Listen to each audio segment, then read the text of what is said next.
అందరికీ నమస్కారం అమ్మ. ఈరోజు మనం తెలుసుకుంటున్న అంశం ఏంటంటే 8వ తరగతి తెలుగులో 5వ పాఠ్యాంశమైన సందేశం అనే పాఠ్యాంశానికి సంబంధించి టోటల్ నోట్స్ని చూద్దాం. ఈ సందేశం అనే పాఠ్యాంశాన్ని రచించిన రచయిత గుర్రం జాషువా. ఇది అతని గురించిన సంబంధించి కవి పరిచయం. మీరు జాగ్రత్తగా స్క్రీన్ షాట్స్ తీసుకోండి మా.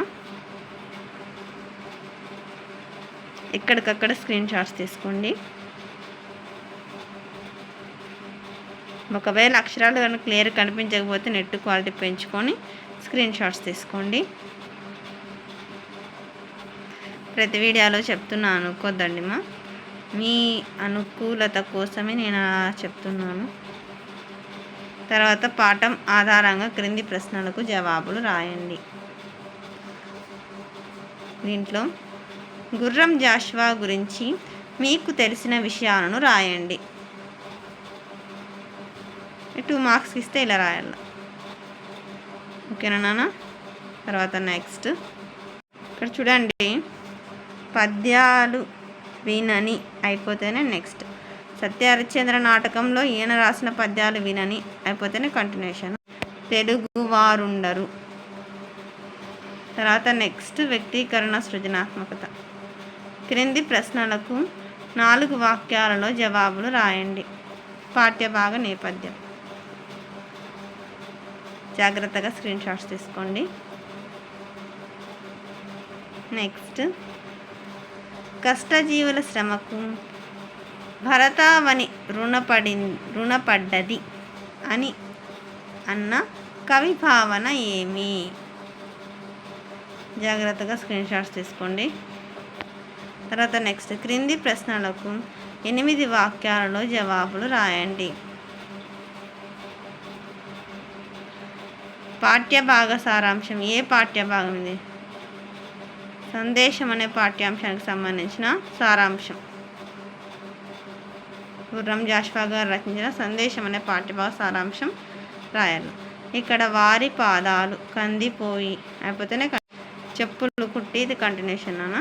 ఇది స్క్రీన్ షాట్ తీసుకోండి మీరు నేను ఆపినప్పుడు. ఎక్కడికక్కడ స్క్రీన్ షాట్స్ తీసుకోండి. నేను మళ్ళీ చెప్తున్నాను అనుకోద్దండి. మీకు కనుక అక్షరాలు క్లియర్గా కనిపించకపోతే నెట్ క్వాలిటీ పెంచుకొని స్క్రీన్ షాట్స్ తీసుకోండి మా.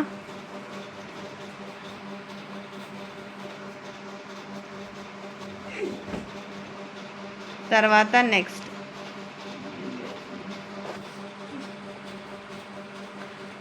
నెక్స్ట్ రెండవది, కష్టజీవుల గురించి కవి పడిన ఆవేదనను పాఠ్యభాగం ఆధారంగా కష్టజీవుల గురించి కవి పడిన ఆవేదనను పాఠం ఆధారంగా సమర్థిస్తూ రాయండి.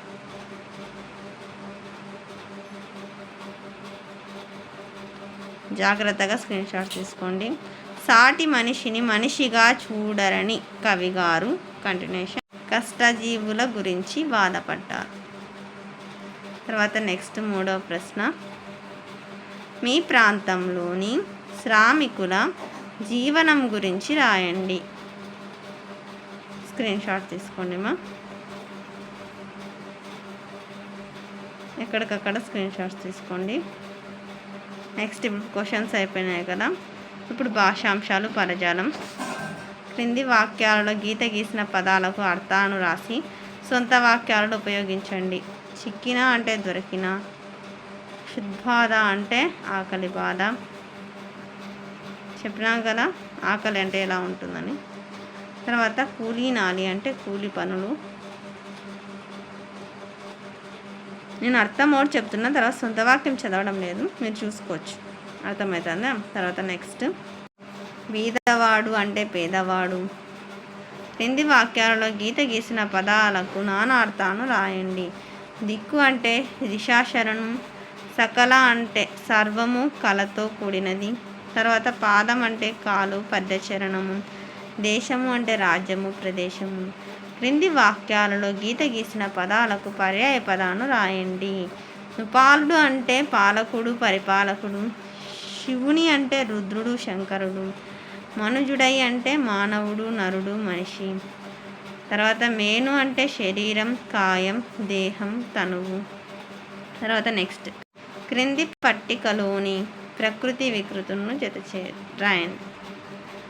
అరుంధతి, అరుంజ్యోతి, మనుష్యుడు, మనిషి, కులము, కొలము, ధర్మం, దమ్మము, పట్టణం, పట్నం, భోజనం, బోనం. క్రింది వాక్యాలలో గీత గీసిన పదాలకు విగ్రహ వాక్యానురా సమాసం పేరు రాయండి. ప్రతిదీ ఎక్స్ప్లెయిన్ చేసుకుంటూ పోతే వీడియో లెంత్ అవుతుందా, మీరు స్క్రీన్ షాట్స్ తీసుకోండి. ఇంకా మన ఛానల్ సబ్స్క్రైబ్ చేసుకుని వాళ్ళు ఎవరైనా దయచేసి సబ్స్క్రైబ్ చేసుకొని లైక్ చేసి షేర్ చేసి మీ ఫ్రెండ్స్కి రిలేటివ్స్ అలా సబ్స్క్రైబ్ చేసుకోమని చెప్పండి. నా ఛానల్ సబ్స్క్రైబ్ చేసుకుని ప్రత్యక్షంగా పరోక్షంగా సపోర్ట్ చేస్తున్న వాళ్ళందరికీ పేరు పేరున ప్రత్యేకమైన ధన్యవాదాలు. అందరికీ మరొకసారి ధన్యవాదాలు.